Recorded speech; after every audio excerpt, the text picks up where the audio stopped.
afternoon, everyone, and welcome to our YouTube channel. We are here with Dr. Przemek. Przemek, yeah. Oh, it's Polish. Sorry. No. Przemek, right? Przemek. Przemek. So, he's a psychologist in entrepreneurship at King's College of London Business School, right? I'm not a psychologist by training, but I'm a psychologist by interest. So yes, what interests me is basically psychology of entrepreneurship. Wow, perfect. Thank you for accepting our invitation. Thanks for having me. That's a pleasure. Yeah, great. Today we are going to discuss about effects of positive psychology in our student experience and the success. I have already prepared some questions to you. Would you like to begin with first one? Yeah, sure. Positive psychology is a quite new term for us. So basically, what does it mean? Let's maybe turn a bit back to what really psychology is. And when you think about psychology, most of the people would immediately think about the deficit, illness, and some negativity. And this is what psychology used to be for some time. I mean, psychology really started to be positive. And then it turned more into negativity, but right now it's getting back to positivity, we can say. And to understand fully what positive psychology is, we probably should start with something that is called negativity bias. So we as human beings have this thing which we call negativity bias, which means that we tend to focus on negative things more than on positive things.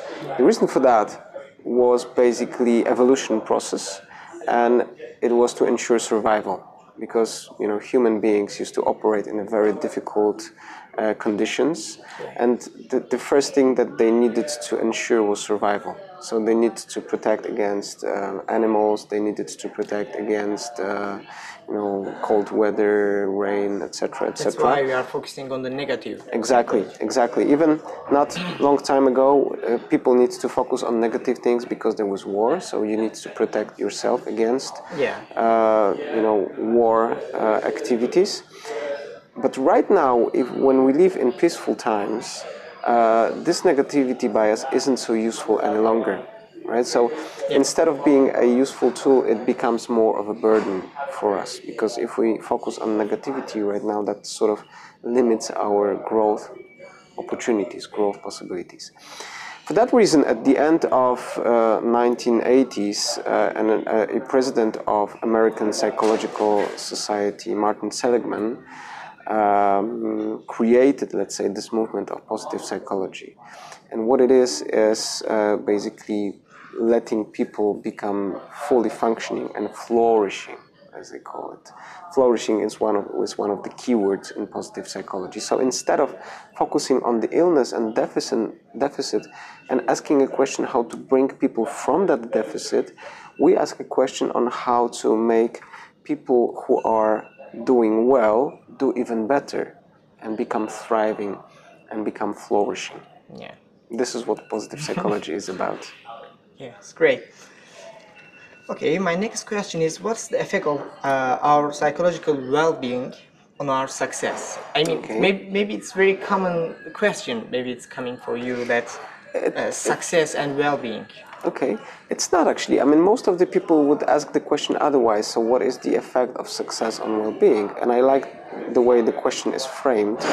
But to answer this, we first have to understand, and everybody needs to understand for oneself, what is success. So what is success for you, for example? Yeah. Is it making more money? Is it becoming happier? Is it being more influential?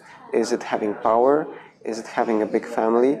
Success criteria is something that you really set for yourself. So that's the first thing. Yeah. And second, yes, well-being, and especially eudaimonic well-being, contributes to success. So the more you focus on strengths instead of weaknesses, the more success you achieve in your life. So focusing on weaknesses, as some people do or most people do, will stop you from failure, but it's not going to lead you to excellence. only focusing on your strengths will lead you to excellence. Actually, yeah, when we want to change something, we are focusing on our mistakes and Exactly. our weaknesses, you say, because maybe if you change it, we will become a great, or we will become more, how can I say, successful. Yeah. But you say that focus on your strengths, right? Exactly. So instead of Maybe looking that's at the point. what do I do wrong or not sufficiently good, we should ask a question to ourselves: what do I do best, right? And then we should frame our activities, our life activities, around those things. Yeah. We call those things signature strengths. So signature strengths are basically your talents. So things that you do best in your life. So for example, creativity. Some people are very creative. And then creativity is their signature strength. So they should ask themselves the question, what should I do in my life to use that creativity and to develop that creativity, to use it even more, to use it more often, and to build my personal and professional projects around creativity. And that leads to success, because then you become very successful and you become excellent in those signature strengths of yours. Yeah. So let's continue to the third question. Yeah. Do people care enough about their well-being during preparing to an exam, or they are running their companies? Should we are Well, we careful enough, or are we missing something? yes. I think people generally don't, because again, this is negativity bias. So when you're preparing for an exam, typically most of the people would be focused on preventing failure. Right? So I need to pass. So you immediately you are preoccupied with failure. You start to think how to pass the exam, how to not fail the exam. Most of the people would stop to think about excellence in this case, and most people would ignore their well-being in this kind of process. I think to explain that, we need to go back a bit again, and I think we should think about, for me, 3 layers of positive psychology. I think the first layer, which I would call philosophical, comes from Aristotle, who says that people become happy when they are who they are. When they, first of all, when they are self-aware, so they know exactly who they are, so what are their talents. And secondly, when they follow their talents, so they try to use their strengths to their advantage. So that's the first layer. The second layer, I think, is, let's call it processual. So it's a process in which you are using your signature strengths. And by the way, there are 24 signature strengths, and if you wish, you can take a test, and everybody of your viewers can take a test. Yeah, there's a link for it, right? Yes, there is an institute which is called the Values in Action, VIA, Institute for Character, and you can go to that website, via Character, and you can take the test for link in the description, yourself. guys. Yes, it's available in many languages, so I'm sure you're gonna find yours. So there are 24 of them, and when you know which of those 24 are your signature strengths, then you can consciously try to use them and try to develop them. So that's the second layer. Yeah, that's the second layer, which for me is called processual. And the third layer, I think, is an outcome. So it's a eudaimonic well-being. The word eudaimonia comes from Aristotle, and also from the word daimon, which is a sort of spirit, being oneself. So eudaimonic well-being is formed of 6 components. So you have self-acceptance, you have positive relationships with others, you have autonomy, environmental mastery, purpose in life, and personal growth. And the thing is, because you were asking about exams and running a business, and I think those two have something in common, because those two things make you very stressed, right? Yeah. Preparing for the exam, but also running a business is a very stressful activity, right? I haven't run a business, but I have experienced. It's a business. It's a business. Of course it is. Yeah. It's I a have kind of business. experienced the stress of the exam, was affect your life, and exactly. I think it's very similar to some business situations. When you're meeting a customer, a partner, some people, you have to prepare very well, be very well prepared, but also not also in terms of knowledge, but also in terms of impression that you are going to make for other people. Right? So I think those are quite similar, and I think in both situations, in similar situation, when you're facing adversity, and facing an exam is facing an adversity, it's very important to have a high level of long-term eudaimonic well-being. So, for example, to have a purpose in life. If you're taking an exam, but you think about what kind of purpose is behind it, then it's easier for you to deal with stress. And of course, you are going to face a short-term drop in what we call hedonic well-being. So you are not going to feel fantastic because you have an exam to pass, right? But if you feel about the purpose of it, that you want to grow, that you want to develop yourself, that in the future you want to get a good job, you want to provide for your family, then it makes it easier to deal with this kind of stress. It gives you, and also it makes it easier to motivate yourself. So we need to find our long-term purpose, right? Exactly. First of all, you need to think about your strengths and also use those in your preparation for the exams. I mean, the major thing and probably the first step is to choose the right path for you. Sorry, so to use, for example, the right university for you to fit your personality, your strengths. Yeah. All right, but when you do, I think it's very, very important to keep in mind what kind of purpose is behind it and to find a meaning in this. Yeah. Then it's easier, and it's also more motivational. Yeah. So if you haven't decided your long-term purpose yet, please, after this video, you need to decide what you want from your life, what you want in the future, where will you and what will you do in 10 years, for example, right? Yeah. Or all in your life. You need to decide it, and it will help you about your well-being, right? Yeah, exactly. Exactly. So, my next question. How can we contribute to our success by using positive psychology? Okay. Well, generally, we talked about success. So it's the first step is being self-aware. So to know exactly what is your profile of signature strengths. But also, I think in this case, there is something that is applied in many other situations, which is sometimes called the Pareto principle, which means that focusing on 20% of the most important things will give you 80% of the result.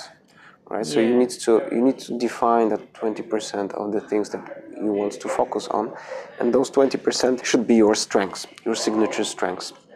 And when you focus on those, on that very few signature strengths, then you are able to achieve 80% of your success.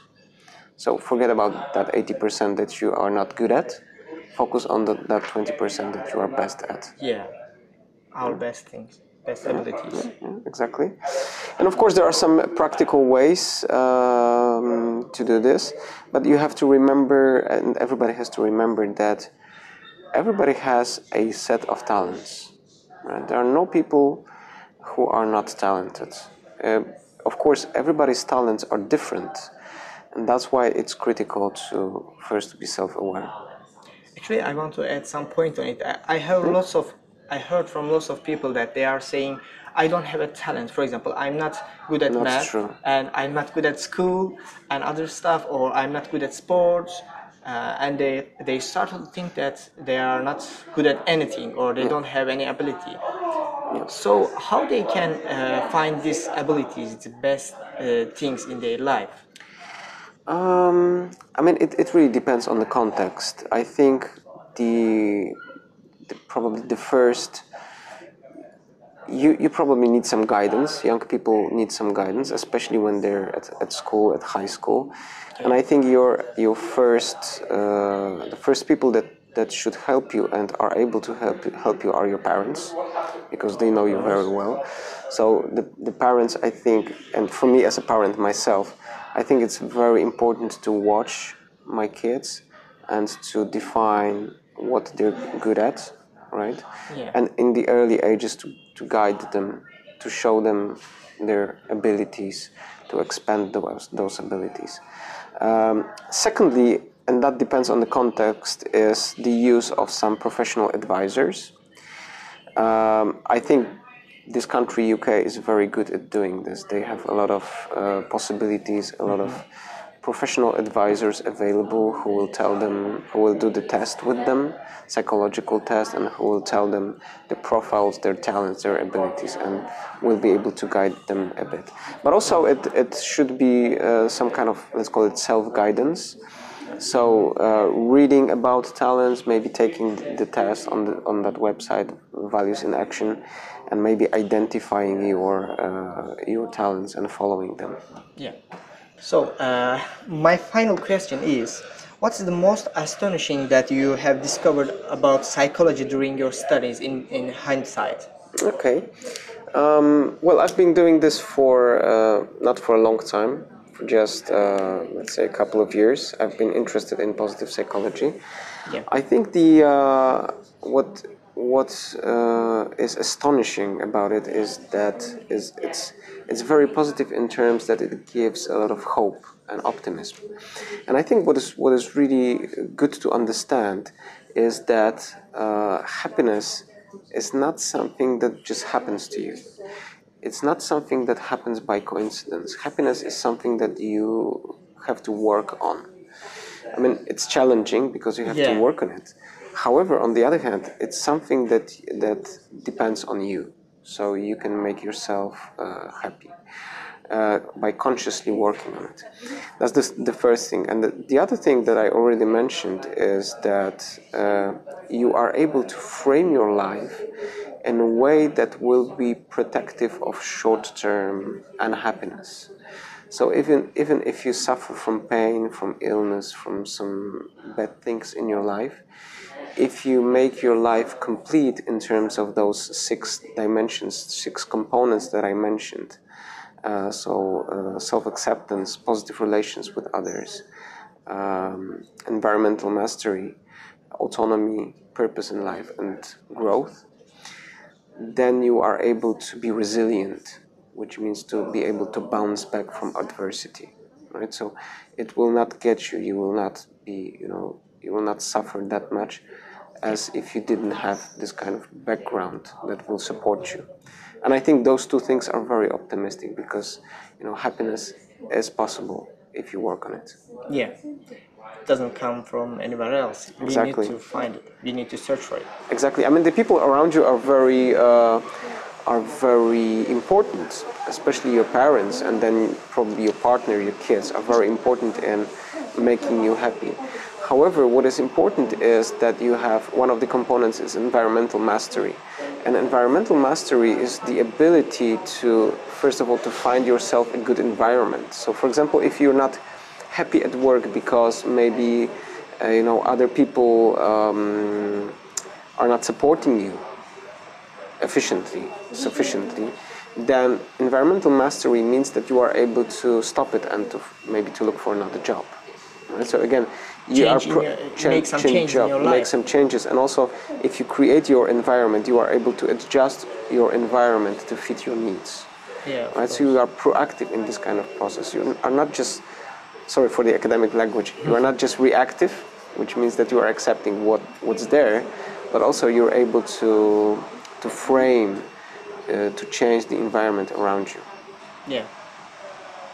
It's great. Yep. Okay, I think that was great to talk about psychology with you, and it was absolute pleasure to mention these topics. Yeah, the pleasure is mine. I hope it spreads. I mean, I'm a big fan of positive psychology, and I hope. Yeah, I think it's very important for us. I'm a bit upset that I haven't learned it before my exam. Actually. Yeah, it's really and great. I think what's really important to maybe to put a closing point is that everybody feels comfortable with this. I mean, so one of the components of this and one of the components behind it is, for example, religion. So if you are a religious person, then you sort of understand this from the point of view of your religion. Yeah. And I think that's very important for people who are religious and to people who have some spirituality. So is it an advantage or disadvantage, or I mean, spirituality is one of the strengths and one of the 24 signatures, character strengths. And I think people who are spiritual or religious have the advantage of understanding this kind of higher meaning in life. Right? yeah, Being religious, I think, helps you very much in believing that there is some sort of major objective of Yeah. the existence of the world and existence of yourself. yeah, that's great.